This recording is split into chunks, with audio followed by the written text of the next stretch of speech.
자, 우리가 성막에 관한 말씀을 지금 계속 하는데 이제 끝이 얼마 안 남았습니다. 오늘 거의 이제 마지막 다음 한 시간 남았는데 성막 하면 우리가 세 가지가 있다고 그랬죠. 성막을 전체로 보면 성막은 성막들과 성소와 지성소로 나눠진다고 그랬습니다. 그리고 이 성소 안에 들어가면 세 가지 기구가 있는데 떡상 있고 또 금등대가 있고 또 분향단이 있다고 말씀을 드렸습니다. 떡상은 떡이신 예수님, 생명이신 예수님, 또 교회 안에서는 말씀이 있어야 된다고 했고요.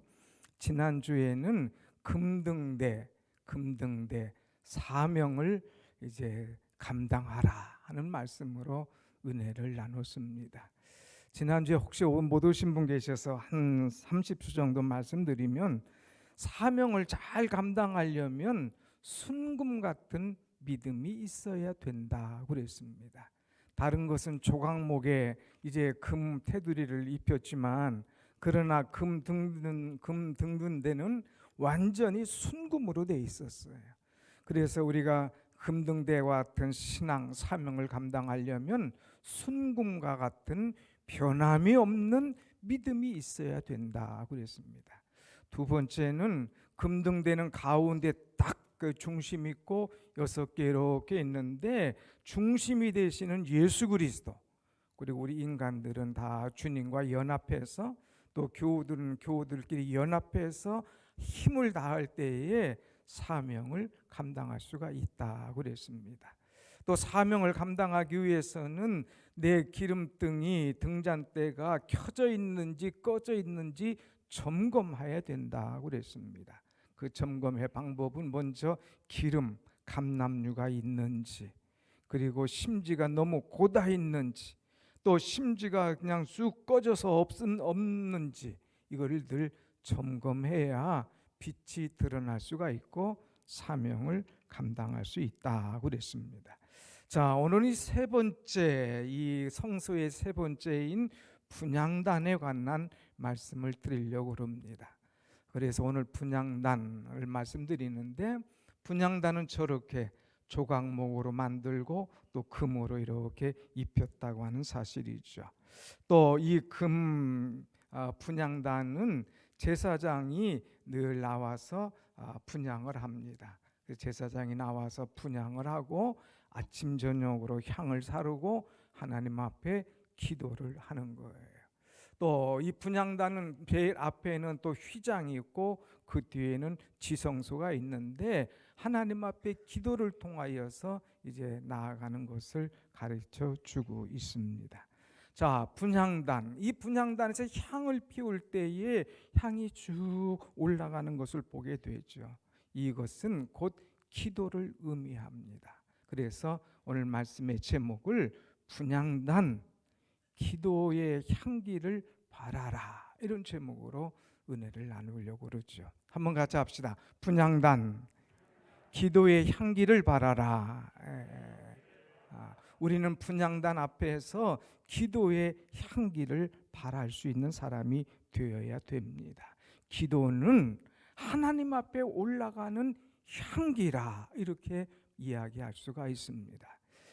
요한계시록 보면 사도 요한이 환상 중에 이제 예수님의 이런 사건들을 본 말씀을 기록한 것인데, 요한계시록 5장 8절에 보면 이런 말씀이 있습니다. 한번 같이 볼까요? 요한계시록 5장 8절 시작. 그 두 마리를 취하심에 내 생물과 24 장로들이 그 어린 양 앞에 엎드려 각각 검은 고와 향이 가득한 금대접을 가졌으니 이 향은 성도들의 기도라. 아멘. 성도들의 기도를 담은 향, 이것을 24 장로들과 또 내 생물 천사들이 그것을 담아서 하나님 앞에 가지고 올라간다고 하는 거예요. 그러니까 우리의 기도가 땅에 떨어지는 것이 아니라, 우리의 기도가 사라지는 것이 아니라, 천사들이 24 장로들이 그것을 금양류에 딱 담아서 하나님 앞에 가지고 간다고 하는 거죠. 또 8장 3절에서 4절 말씀 보면 더 자세히 나옵니다. 한번 같이 보겠습니다. 시작.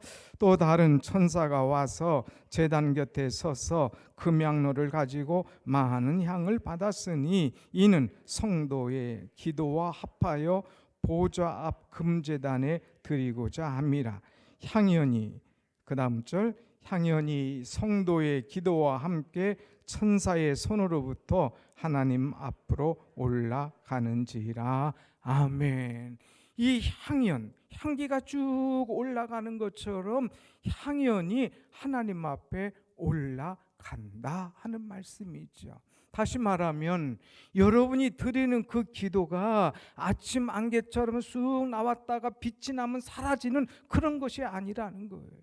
여러분이 드려지는 그 기도가 어떤 이 먼지나 이런 것처럼 훅 나왔다가 훅 사라지는 그런 것이 아니라고 하는 거예요. 우리가 드려지는 그 기도는 하나도 땅에 떨어지지 아니하고 이제 향기로 이제 금양로에 담아져서 하나님 앞에 들려지는, 올려지는 그것이 바로 여러분의 기도인 줄로 믿습니다. 아멘. 그렇기 때문에 우리의 기도가 헛것이 아니죠. 우리의 기도가 얼마나 중요한가 하는 것을 우리는 알 수가 있습니다. 내가 드려지는 기도, 그것을 금양로에 딱 담아서 하나님 앞에 올려진다. 이거 얼마나 소중한 겁니까? 여러분 한번 시편 141편 2절의 말씀을 보겠습니다. 나의 기도가 주의 앞에 분향함 같이 되어 그랬어요. 하나님 앞에 우리의 기도가 아니고는 올라갈 수가 없어요. 하나님 앞에 우리의 기도를 드릴 때에 매 순간마다 하나님께서 그 기도를 받으시고 역사하신다고 하는 것이죠. 사랑하는 여러분, 하나님 앞에 기도 드리는 것 하나도 헛것이 없습니다. 그렇기 때문에 우리는 매 순간마다 중요할 때마다 하나님 앞에 기도를 드려야 될 줄로 믿습니다. 아멘. 여러분 중요한 일을 앞에 놓고 여러분 무엇합니까? 기도하잖아요. 어떤 분은 수술을 앞에 놓고 기도를 부탁해요. 목사님 오늘 수술 들어갑니다. 기도해 주십시오. 힘든 수술, 중요한 수술, 생명을 참 이제 좌우하는 그런 수술 앞에 누가 태어나겠습니까? 다 기도하는 것 아니에요. 다 하나님 앞에 간절히 기도하는 그 기도.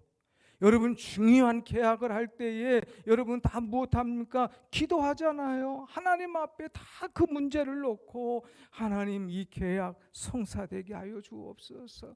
이 사람이 다 준비한 것 같지만 하나님이 도장 찍어 주셔야 됩니다. 그러면서 기도하잖아요. 그럴 때 깨지지 않고 끝때까지 아름답게 마무리하는 것을 우리는 보게 됩니다.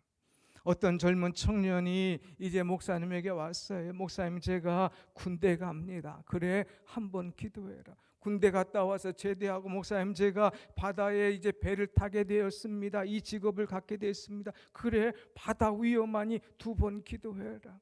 목사님 이제 갔다 와서 제가 이제 결혼하게 되었습니다. 목사님 어떻게 하면 좋을까요? 결혼 이거 중요하니까 3번 기도해라. 모든 문제, 군대 문제도 또 직장 문제도 결혼한 문제도 중요한 것 있을 때마다 할 것이 있는데 그것이 뭐냐? 기도라고 하는 거예요. 사랑하는 여러분, 우리는 기도를 놓쳐서는 안 됩니다. 하나님 앞에 날마다 우리의 마음을 쏟아 기도할 때에 그것이 향연이 되어서 주님 앞에 여러분의 기도가 다 올라가게 되는 줄로 믿습니다. 아멘. 그러면 하나님 앞에 들려지는 하나님 앞에 올라가는 그 기도를 우리는 언제 하여야 되느냐 하는 거예요. 여러분 기도를 계속하고 있습니까? 혹시 기도를 쉬는 분들은 말씀을 잘 들어보세요. 오늘 7절 말씀 보면 우리가 기도할 때 어떻게 해야 될 것인가를 가르쳐 주고 있죠. 한번 7절 말씀 봅니다. 시작. 아론이 아침마다 그 위에 향기로운 향을 사르되 등불을 손질할 때에 살을 쥐며. 이제 아론이 아침마다 그 위에 향기로운 향을 사르되 그랬어요. 또 8절에도 보면 저녁마다 그랬어요. 결국은 아침마다 저녁마다 우리가 할 것이 뭐냐? 기도라고 하는 것입니다. 하루를 시작할 때도 기도하고 하루를 마칠 때도 기도해야 된다고 하는 것이죠.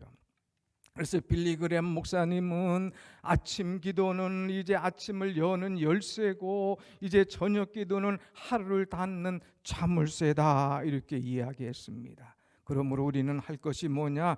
항상 기도하고 또 오늘 이제 말씀 보면 끊임없이 우리는 기도해야 된다고 하는 것입니다. 그래서 하나님 앞에 이제 끊임없이 늘 기도하는 순간, 특별히 이 아론은 아침마다 기도했다고 그랬습니다.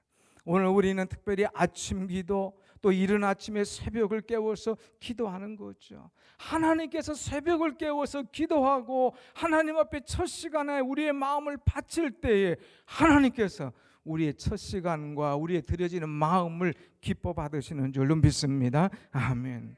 목사에게는 가장 소중한 시간이 사실 언제냐? 새벽 시간이에요. 새벽에는 아무도 연락이 안 와요. 제일 조용한 시간이에요. 또 하나님 앞에 깊이 기도할 수 있는 시간이에요. 그래서 예배드리고 따로 이제 가서 1시간 동안 기도하면서 성도들이 부탁한 것, 교회의 여러 가지 안건들 이런 것들 놓고 하나님 앞에 다 기도하고 돌아가요. 또 돌아가서 서재에 가서 하루 이제 또 말씀을 묵상하면서 하루의 모든 것들을 준비하는 시간이 얼마나 귀하고 아름다운지. 사랑하는 여러분, 하루의 첫 시간을 기도로 문을 열고 은혜로 시작하고 감사함으로 하루를 마치는 여러분의 생활 습관, 생활 패턴이 되시기를 간절히 축원합니다. 아멘. 8절 말씀 보면 특별히 우리가 기도할 때에 유의할 것이 또 하나 있습니다. 8절 말씀 같이 보겠습니다. 8절 말씀 저쪽 뒤에 가서 보면 너희가 되대로 여호와 앞에 끊지 못할지니 그랬어요.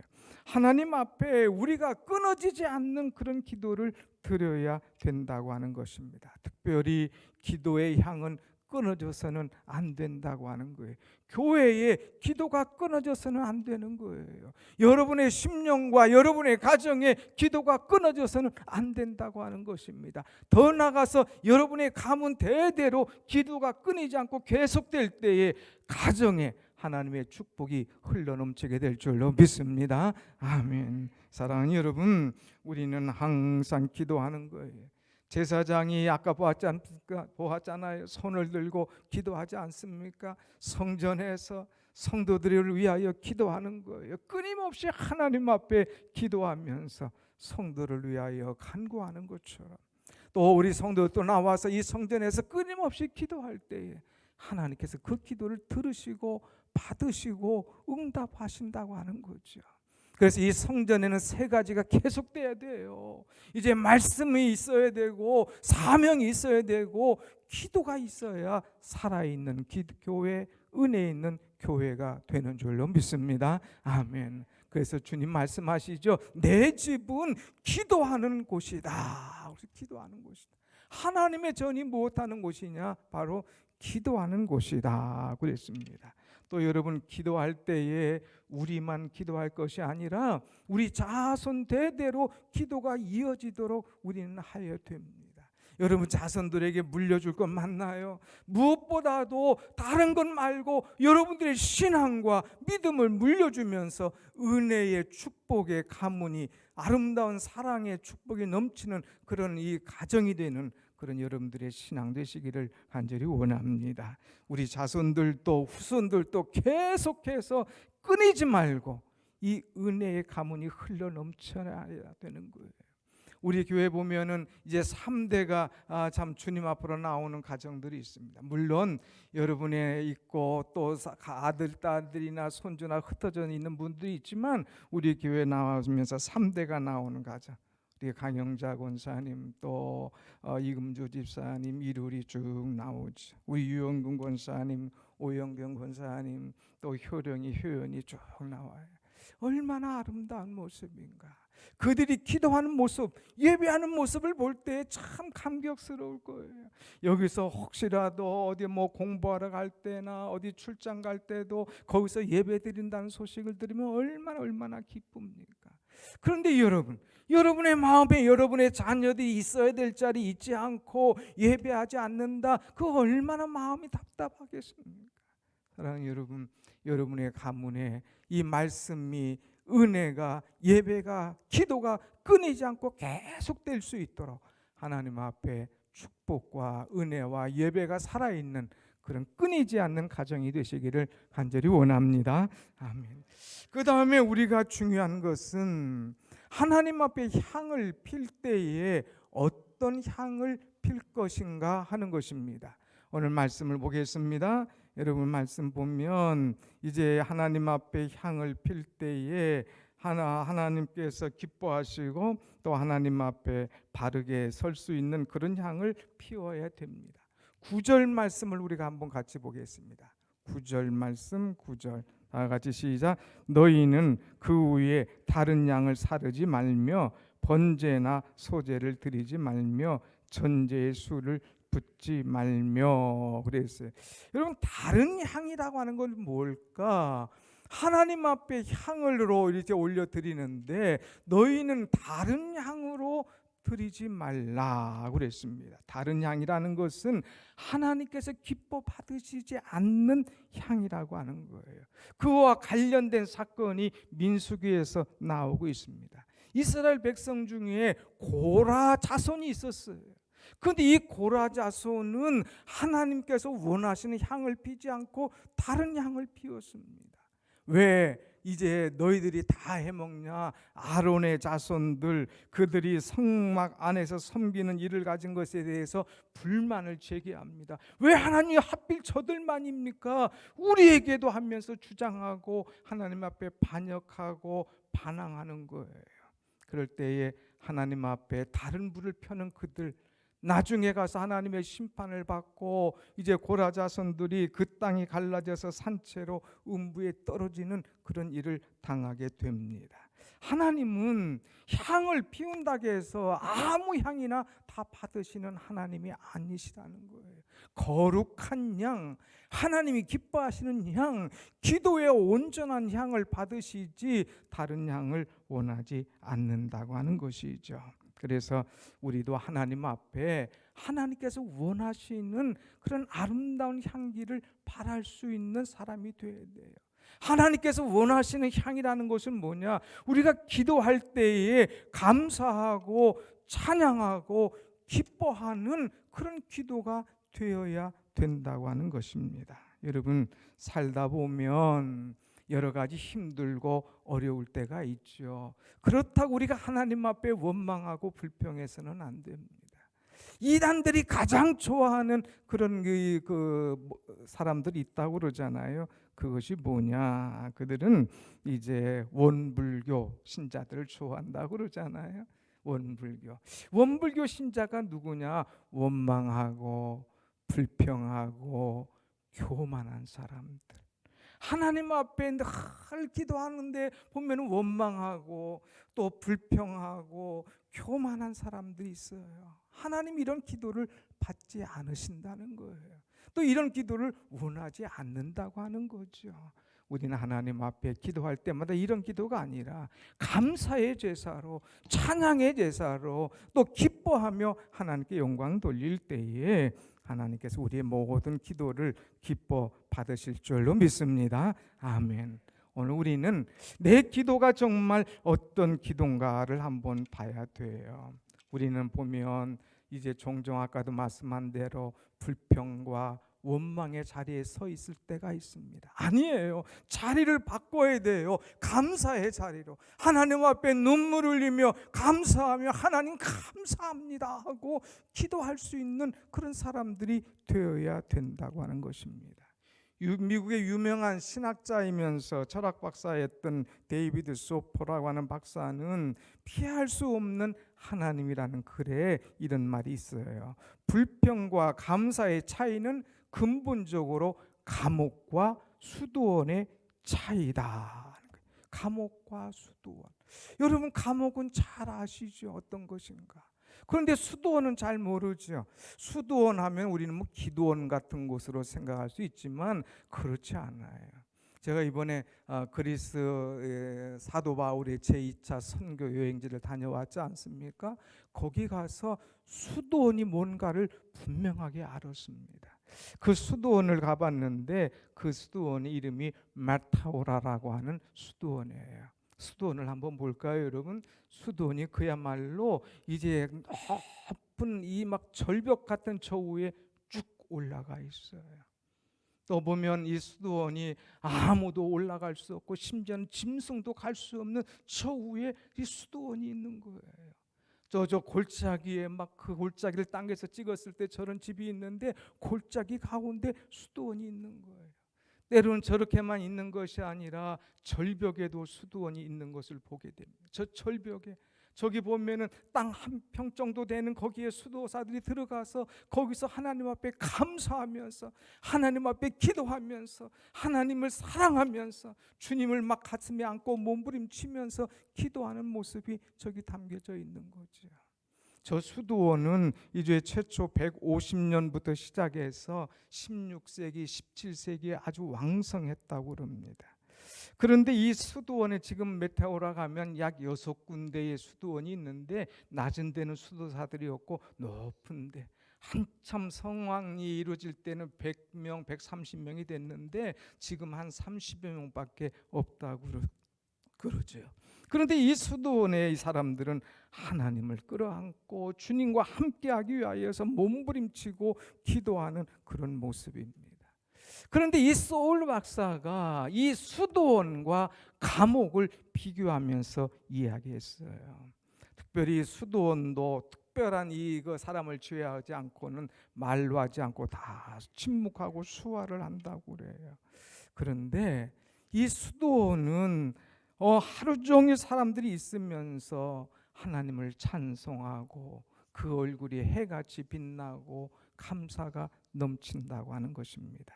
그러면서 얘기하기를 뭐라고 말하느냐, 교도소에 있는 사람은 하루 종일 불평하고 욕만 하는데 수도원에 있는 사람은 하루 종일 감사하고 찬송한다. 교도소에 있는 사람은 내가 재수 없이 잡혀서 내 죄는 요만한데 이렇게 그냥 나를 오랫동안 붙잡아 놓은 데가 내가 누구 때문에 자꾸 얘기하지만 불평하지만 이제 수도원에 있는 사람은 오직 하나님을 찬송하고 하나님과 하나 되기 위해서 애를 쓰는 그런 모습이라고 하는 거예요. 그 차이가 결국 하늘과 땅의 차이의 결과를 가져온다고 하는 것이죠. 그러면서 주는 말이 죄수를 할지라도 비록 감옥이라 할지라도 거기서 감사하고 거기서 주님을 만나고 찬송하면 그것이 수도원이 될 수가 있다. 그러나 아무리 수도원이라도 감사가 불평으로 원망으로 바뀌면 그 수도원이 이제 감옥이 될 수 있다 하는 이야기를 했습니다. 사랑하는 여러분, 감사는 자유인의 습관이지만 불평, 원망은 이제 노예의 습관입니다. 오늘 우리는 삶을 감옥처럼 사는 사람도 있고 이제 삶을 자유하면서 수도원처럼 사는 사람이 있어요. 오늘 나는 어떤 인생을 살아가나? 나는 늘 감옥처럼 불평하고 원망하고 사느냐? 나는 수도원에 사는 것처럼 찬송하고 기뻐하면서 사는 삶이냐? 우리를 한번 돌아보자 이거예요. 우리가 찬송도 있지만 이제 사도 바울이 바울과 실라 이제 함께 이 빌립보에 가서 복음을 전하다가 감옥에 갔지 않습니까? 그런데 이 감옥 속에서도 그들은 뭐 했어요? 하나님 앞에 기도하며 찬송하니 죄수들이 듣더라 그랬어요. 거기서 오히려 찬송하고 이제 기도하며 감사할 때에 옥문이 열려지고 모든 것이 풀어지고 이 죄수들 말고 다른 사람들 이 간수들을 다 복음을 전하는 그런 역사가 일어난 것을 보게 됩니다. 사랑하는 여러분, 감사가 있는 곳에는 어디나 천국이 이루어지는 줄로 믿습니다. 아멘.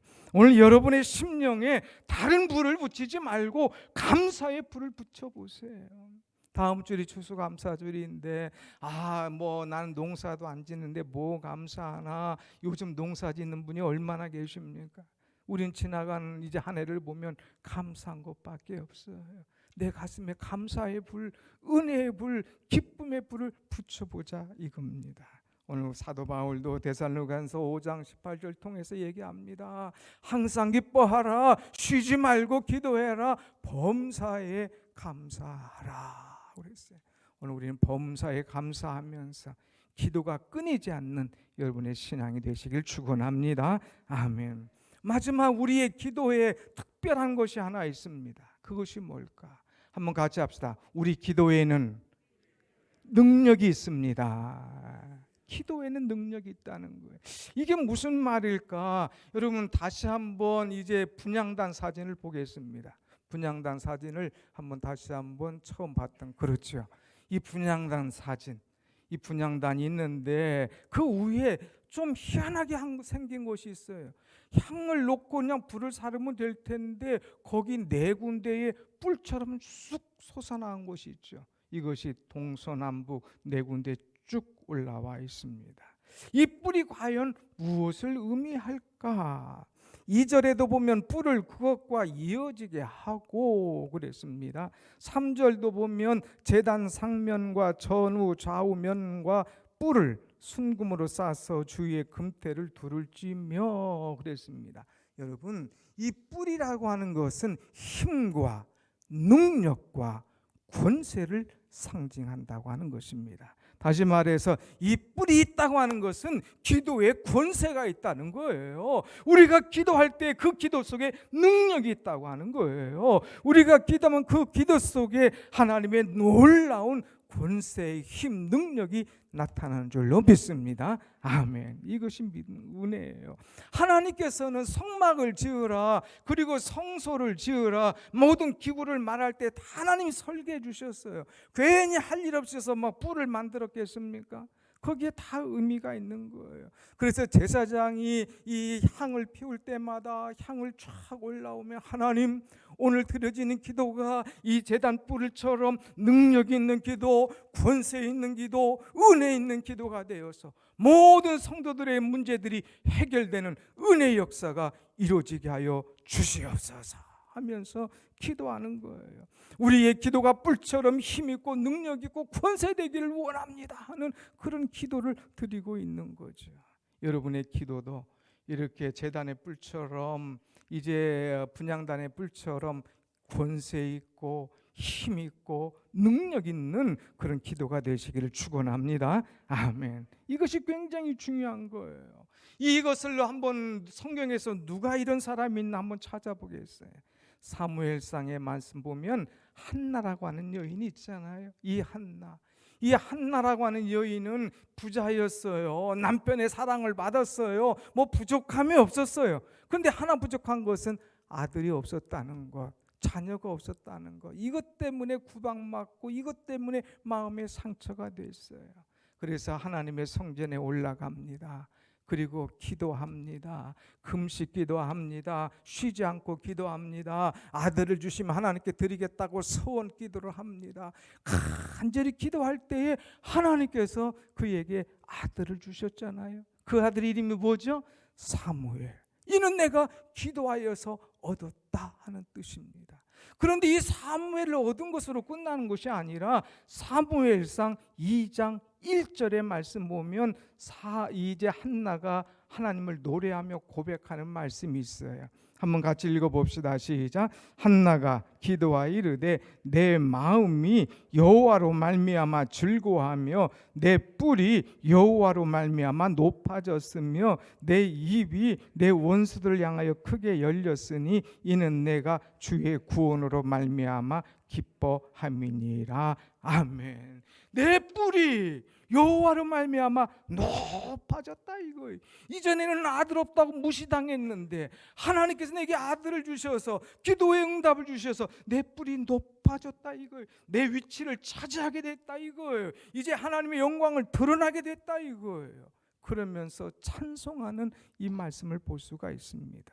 시편 92편 10절의 말씀 보면 이런 말씀이 있어요. 그러나 주께서 내 뿔을 들수의 뿔같이 높이셨으며 내게 신선한 기름을 부으셨나이다. 들소의 뿔처럼 높이셨다는 말이에요. 여러분, 들소의 힘 얼마나 강한 줄 압니까? 거기다 뿔 있는 거 한 번 그냥 코프스처럼 밀어붙이면 어떤 것도 감당할 수 없어요. 그 험한 짐승도 다 도망갈 정도의 아주 파워풀한 이런 짐승입니다. 여러분, 이런 뿔, 이런 이 들소의 뿔보다 더 높은 능력 있는 힘 있는 기도의 응답을 우리 하나님께서 주시는 줄로 믿습니다. 아멘. 그러므로 우리 성도들은 무엇해야 돼요? 기도해야 돼요. 하나님은 나까지껏 기도 안 들으셔.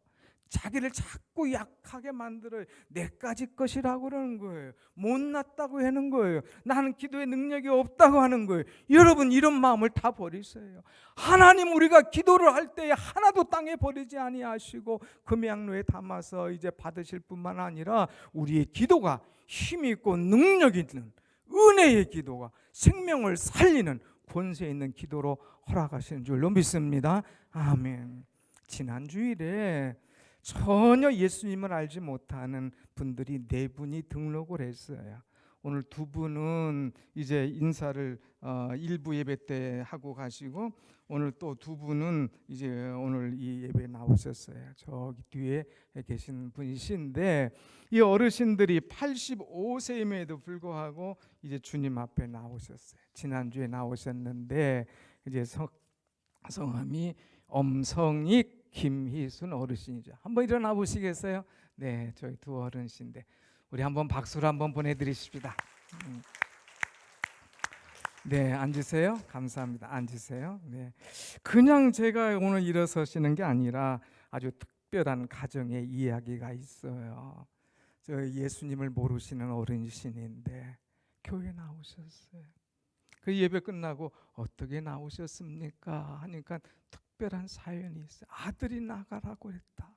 아들이 엄마 오늘 교회 꼭 나가라고 신신당부. 아버지 교회 꼭 나가시라고 신신당부하셔서 나왔다 이거예요. 그래 웬일이냐 그러니까 아들이 사업차 제주도에 내려가신 거예요. 그래서 제주도에 애월이라고 하는 것을 사업을 하면서 이제 큰 빌딩을 짓는데 그 스트레스 받고 그냥 쓰러지셨다는 거예요. 그래서 이제 쓰러진 지 1달이 넘고 의사의 이야기는 이제 어렵다. 깨어나도 식물인간이 될 수밖에 없을 것이다 하는 이야기를 들을 때에 완전히 절망이었죠. 그런데 이 그분 아들의 아내, 그러니까 며느리는 크리스찬이었기 때문에 교회 나가서 기도하는 거예요. 하나님 살려주세요. 하나님 살려주세요. 하고 막 기도를 하는 거예요. 그런데 1달이 지났을 때에 하나님 살려달라고 막 기도하는데 이 남편의 손가락이 탁, 손이 탁 움직여. 깜짝 놀라가지고 이게 무슨 일인가? 막 그냥 식물인간 된 깨어나지 못하는 아들이 막 움직이니까 깜짝 놀란 거예요. 나중에 눈을 뜨는 거죠. 나중에 아내를 부르는 거죠. 뭐 놀라가지고 엉엉 울면서 이게 도대체 무슨 일이냐. 이 보니까 이제 꿈에 그 비몽사몽간에 헤매고 있는데 꿈에 예수님이 나타나신 거예요. 이 아드님 앞에 예수님이 나타나신 거예요. 그래서 예수님 앞에 나타났을 때에 이제 누워 있지만 혼수 상태에 있지만 아내가 늘 와서 기도하는 소리를 듣지 않습니까? 예수님 살려주세요, 살려주세요 하는 소리를 들으니까 그 예수님을 딱 잡은 거예요. 예수님 살려주세요, 살려주세요 하면서 부둥켜 안고 막 지나가는 예수님을 붙잡았을 때에 그 순간이 바로 깨어나서 손을 움직이는 순간인 거예요. 그래서 깨어나신 거예요. 그래서 살아나신 거예요. 예수님 만난 거예요. 그래서 그 기쁨 은혜를 혼자 가질 수 있을 수 없으니까 우리 어머님에게 우리 아버지에게 꼭 예수님 만나고 교회 나가시라고 하고 싶다. 그래서 교회 나오도록 해서 지난주에 나오신 거예요. 얼마나 감사합니까? 그 지난주에 등록하시고 기도하셨는데 또 수요일날 그 제가 주일날 좀 바빠서 못했지만 수요일날 우리 새가족 안내부장 되시는 김병철 사모님이 또 오시라고 그래서 예수님에 대해서 쭉 하고 영접 기도 시켜드린 거예요. 그 예수님 만나서 영접하시고 나서 저 얼굴이 그냥 애들처럼 밝고 환하고 좋잖아요. 다시 한번 박수 한번 드리십시다, 여러분. 사랑하는 여러분, 우리의 기도에는 능력이 있는 줄로 믿습니다. 우리가 기도하면 하나님이 들으시는 줄로 믿습니다. 우리가 기도할 때 땅에 떨어지고 없어지는 것이 아니라, 아침의 안개처럼 사라지는 것이 아니라, 천사와 장로들이 그 기도를 금양로에 담아서 주님 앞에 올려드리는 거예요. 그 기도를 주님께서 받으시는 거예요. 그 기도에 힘이 있고 능력이 있고 권세가 있는 거예요. 기도를 쉬는 분 계십니까? 다시 기도를 시작하세요. 하나님은 여러분의 기도를 기다리십니다. 주님은 여러분의 기도를 듣고 싶어 합니다. 주님은 여러분의 부르짖는 음성에 응답하실 줄로 믿습니다. 아멘. 이 좋으신 하나님을 찬송하고 마음껏 나와서 기도하는 중에 주님의 권세와 능력을 또 한 번 체험하는 여러분의 심령이 되시기를 간절히 소원합니다. 아멘. 기도하겠습니다.